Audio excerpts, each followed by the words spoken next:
네, 알고 투자하자 종목을 제대로 알고 투자하는 시간입니다. 오늘 함께할 분 소개해 드릴게요.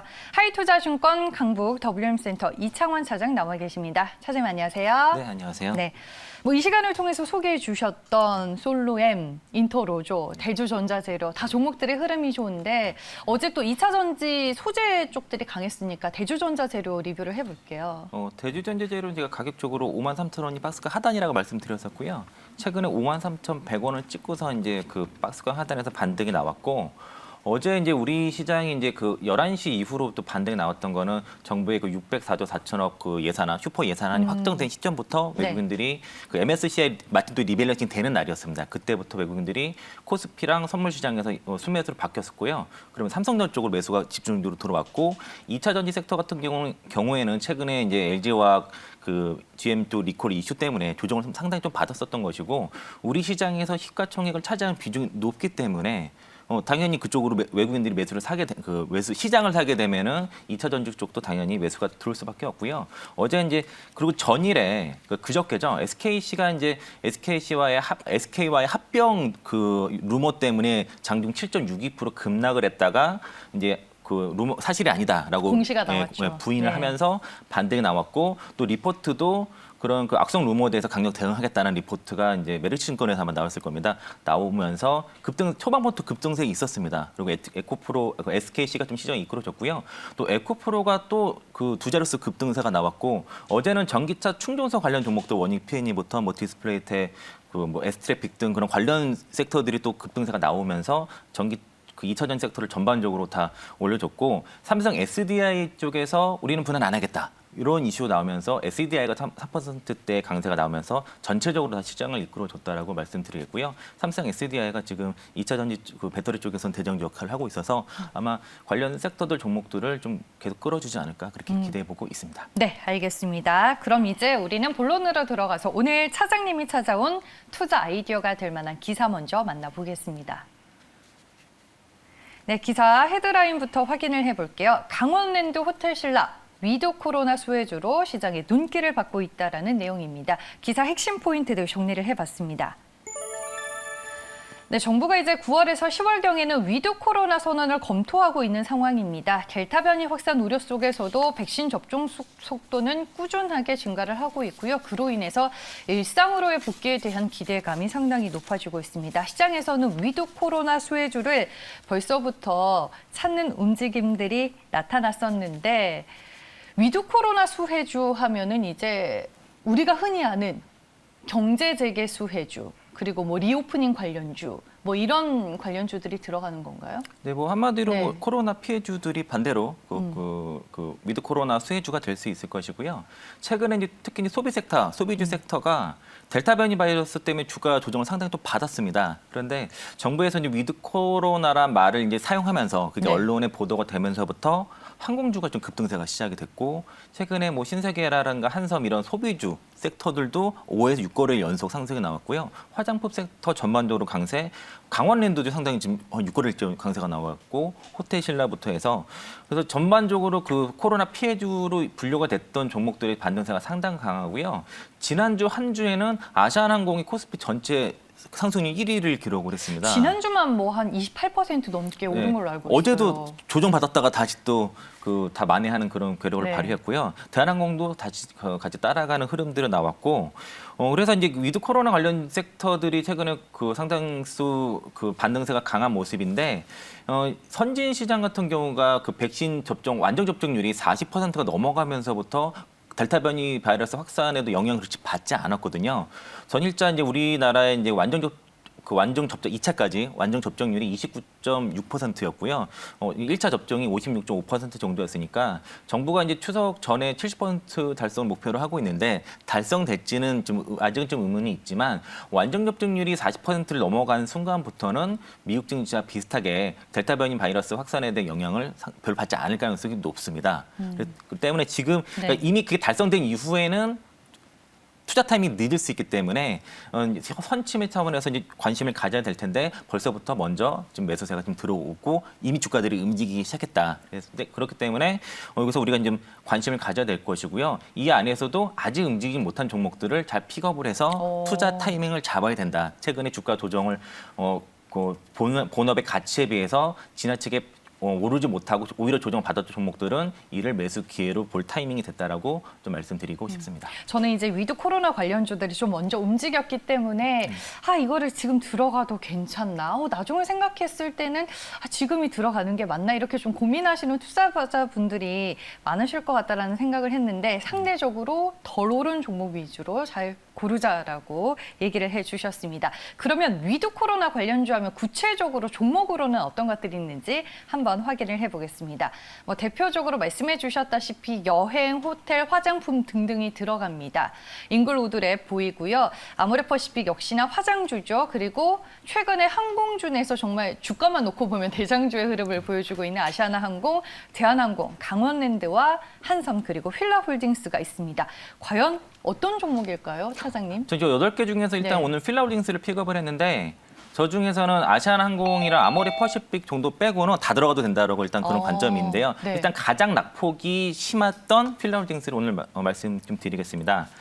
그 휠라홀딩스를 좀 이해를 하려고 하면 그 사업 구조를 좀 이해할 필요가 있습니다. 휠라홀딩스는 두 가지 사업 구조로 이루어져 있고요. 그러니까 필라 부분과 그리고 아쿠시넥스 자회사 아쿠시넥스 그 부분으로 이루어져 있는데, 그러니까 필라 부분은 말 그대로 그 필라 브랜드를 국내 또는 해외 판매를 하고 브랜드를 이제 관리하는 부분이 들어가 있고, 그 아쿠시넥스 부분은 아쿠시넥스 홀딩스가 직접 이제 그 운영하는 브랜드들, 뭐 타이틀리스트라든가 푸조이든 이런 브랜드들을 담당하는 그런 역할을 하고 있는데요. 그 필라 부분은 다시 또 이제 그 안에 이제 직접 판매하는 부분, 국내와 미국에 직접 판매하는 부분이 있고요. 그 안에서 중국이라든가 중국의 안타스포츠를 통해서 뭐 디자인 수수료라든가 로열티를 수취하는 그런 부분들이 들어가 있는데 2분기에 때 그 아쿠시넥 홀딩스가 엄청난 어닝 서프라이즈가 나왔습니다. 그래서 그 골프 산업의 전반적인 그 산업의 성장에 따라서 자회사 아쿠시넥스 홀딩스가 어닝 서프라이즈가 나오면서 필라 홀딩스도 2분기 어닝 서프라이즈가 나왔습니다.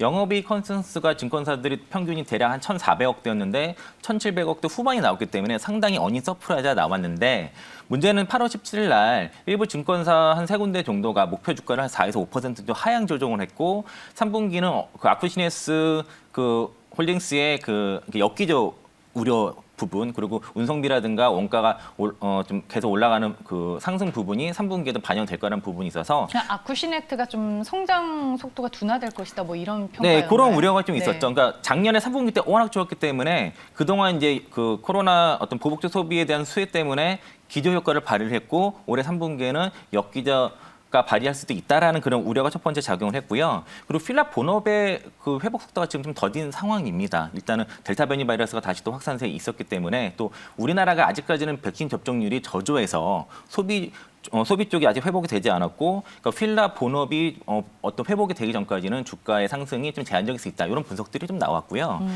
네. 일단 변이 바이러스 때문에 하반기 실적이 불확실하다는 거, 그리고 그 아쿠시넥스 홀딩스의 3분기 역기적 우려 때문에 주가가 좀 다소 과하게 좀 빠진 게 있었습니다. 그 목표 주가는 비록 한 4에서 5% 정도 일부 증권사에서 한 3군데 정도에서 하향을 했고요.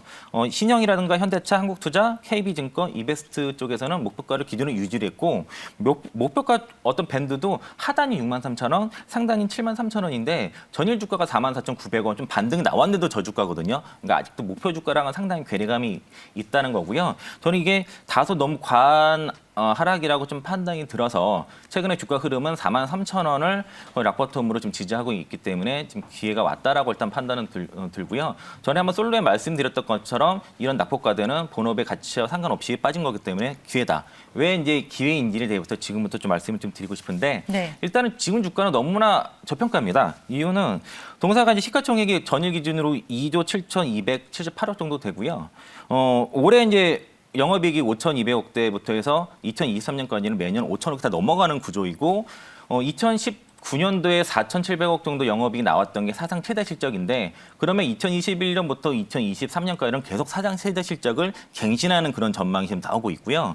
최근에 실적 추정치도 3개월 전에 한 4,800억대에서 지금은 5,200억대로 계속 그 실적이 발표될 때마다 지금 실적 추정치가 올라가고 있는데 주가는 좀 반대로 가고 있다는 게 좀 아이러니하고 또 아쿠시네솔딩스의 시가총액이 대략 4조 원을 육박을 하기 때문에 그 2분기 그 사업 보고서에 보면은 아쿠시네솔딩스 지분이 51%라고 기재가 되어 있거든요. 그럼 대략적인 아쿠시네솔딩스의 그 지분 가치만 해도 1조 9천억 정도 육박을 하는 상황이고 증권사에서 아쿠시네스 지분 가치를 대략 20에서 30%를 할인을 보통 주는데 그걸 따져도 1조 3천억에서 1조 5천억 정도로 평가를 받을 수 있는데 현재 2조 7천억의 주가는 너무나 과도하게 저평가라는 거죠. 보통 이제 영업이익 기준으로 10배수를 줘가지고 보통 5조 정도는 가 있어야 지금 사실은 필라우딩스는 적정 주가입니다. 그런데 지금 거기에 비해서도 너무나 이제 저평가라 볼 수 있겠고요. 이제 F&F랑 많이 비교들을 하게 됩니다. 네. F&F 시총이 어제 기준으로 5조 6천억이 넘어갔습니다. 그러니까 올해 영업이익이 2,960억 예상이고요. 내년에 3,800억, 2023년도에 4,600억이 넘어가는데 물론 이제 주가 교환 비율이 그 교환 가격이 있어서 이게 52만 1,000원인가 뭐 그 정도 될 겁니다. 그게 하방을 받쳐주는 역할을 하지만 밸류를 뭐 지금 PR 기준으로 뭐 26배 막 이렇게 받아버리니까 지금 현재 필라홀딩스가 전일 기준으로 9.65배거든요. 그러니까 이제 비교가 할 수 없던 정도로 필라홀딩스가 지금 저평가되어 있는데 이렇게 저평가되었던 이유는 사실은 이제 본업이 성장 여부였습니다. 그러니까 아쿠시네스홀딩스를 그러니까 자회사라든가 어떤 그 보복적 소비라든 그 역기조 효과로 인해서 성장하는 것이 아니라 본업의 본질이 성장하고 있다는 그 차이 때문에 F&F랑 필라홀딩스의 주가의 좀 움직임이 다른 측면은 있었지만은 그럼에도 불구하고 계속 사상 최대 실적을 계속 이어가는 그런 필라홀딩스 주가가 이렇게 움직이는 거는 사실 좀 이해되지 않고요. 좀 공매도가 그날 또 많이 나왔기 때문에 지금 현재 주가는 상당히 과도하다라고 봐서 너무나 싸다. 그래서 현재 주가는 굳이 가격 따지지 않고 사도 되는 구간이라 볼 수 있겠고요. 일단 우리가 이제 싸다는 인식은 일단 말씀드린 것처럼 인식을 할 수 있는데 제가 이제 사업 구조를 아쿠시네스 부분과 필라 부분이라고 말씀드렸습니다. 그러면은 이 각 사업 부분을 좀 더 따져볼 필요는 있습니다. 첫 번째 아쿠시네스 홀딩스 부분이 보통 이제 동사가 이제 가지고 있는 브랜드가 뭐 타이틀리스트라든가 타이틀리스트 골프공, 풋조이 골프화 이런 것들이 많이 있거든요. 근데 이 부분은 전 세계 시장 점유율 과반을 넘어갈 정도로 세계 1위고요. 그리고 특히 골프공이랑 풋조이 골프화 같은 경우는 거의 그 50% 지금 점유율을 넘어가는 상태고 또 보통 타이틀리스트가 퍼포먼스 중심으로 제품을 만들고 풋조이가 좀 가성비가 좋은 그런 합리적인 가격대 제품을 만들고 필라 골프에서 이제 스타일 중심으로 이제 만들어서 또 이제 그 의류를 통해서 타이틀리스트 브랜드를 접한 사람이 골프 용품까지 가는 그런 구조가 지금 만들어져 있는데 근데 2분기 실적은 영업이익 기준이 이제 원화 기준으로만 해도 755% 성장이 나왔고 최근에 그 아쿠시네스 홀딩스 주가가 56달러에서 지금 50달러 살짝 깨진 정도로 한 12% 정도 조정을 받았지만은 이전에 이제 1분기 실적 발표 이후에 그 점프업했던 갭상승을 전혀 깨지 않았는데 필라홀딩스는 그걸 다 깨버리고 지금 다시 그냥 애초에 가격대로 내려온 상태고요. 그 아쿠시네스가 그 상반기 매출 비중이 67.1% 이전에 60%에서 더 많이 올라간 상태이고 필라홀딩스의 사실상 캐시카우 역할을 하고 있습니다. 근데 이런 부분들이 하반기에 다소 이제 역기조에 대한 불안감이 있고 그리고 그 하반기가 보통 3분기에 골프가 비수기라고 많이들 알려져 있는데 요즘은 다른 게 보통 봄과 여름이 지나면은 다소 좀 이런 골프 활동이 좀 줄어들 수 있다고 하지만은 그 아쿠시네스 대표가 어쨌든 2019년도 비해서도 골프 라운드 횟수가 뭐 거의 20% 가까이 올라갈 수 있다고 좀 보고 있어서 네. 아쿠시네스 홀딩스에 대한 우려는 좀 없다라고 좀 볼 수 있겠고요. 안타스포츠 같은 경우도 그 필라홀딩스가 같이 합작으로 그 매출의 3% 디자인 수출을 지불을 하고 있는데 올해 가이던스를 하향하지 않았습니다. 그리고 그 지분법 이익도 15%대에서도 지분법 이익을 편취하고 있고요. 그리고 그 로열티 부분도 의외로 유럽이 급성장하고 있고 미국이랑 국내, 중국 쪽 다 좋기 때문에 그 결국 문제는 이제 필라 본업 쪽이 문제인데 미국 쪽 매출은 확실히 올라가고 있거든요. 84% 2분기 성장이 나왔고 국내가 좀 역성장이 좀 나왔지만은 아까 말씀드린 대로 위드 코로나 시대 백신 접종률이 올라가는 시점에서는 오히려 그 회복의 가능성이 상당히 있을 거라 좀 보고 있어서 네. 지금은 좀 기회라고 좀 보고 있고 또 하나 마지막 투자 포인트는 그 국세청에서 추징금 602억 받은 거를 최근에 202억까지 조정이 됐고요. 필라우딩스가 그 176억까지도 그 다시 돌려받겠다고 좀 계획을 잡고 있어서 이 부분이 들어오게 되면은 또 그 수익성 개선에도 도움이 되기 때문에 또 지금 가격 충분히 접근할 수 있는 구간대로 보고 있습니다. 그러면 가격 전략은 어떻게 보세요? 하단이 제가 계속 보니까 43,000원만 가면은 아래꼬리 달리고 계속 오기 때문에 하단은 43,000원 그리고 45,000원까지도 충분히 매수할 수 있을 것 같고요. 여기서 좀 더 올라가도 상관없는데 그냥 지금 가격은 그냥 가격 너무 따지지 않아도 된다. 그래서 그냥 시가 매수 말씀드리겠고요. 네. 목표가는 일단 7만 원을 1차 말씀을 드리는데요. 올해 추정 EPS가 4,514원, 내년에 4,911원이라서 올해와 내년 추정 EPS의 평균의 그 증권사 타겟 PR이 13.9배에서 15.5배인데 15배를 주게 되면은 한 7만 원 정도가 1차 적정 주가라고 볼 수 있겠고요. 내년 추정 EPS 4,911원에 15배 주면은 73,000원 2차 목표 주가 말씀드리겠고 손절가는 4만 원 말씀드리겠습니다. 알겠습니다. 저희가 오늘 알투자에서 휠라홀딩스라는 종목에 대해 알아봤고요. 가격 전략 잘 참고해 보시길 바라겠습니다. 지금까지 하이투자증권 강북 WM센터 이창환 차장과 함께했습니다. 고맙습니다. 네, 고맙습니다.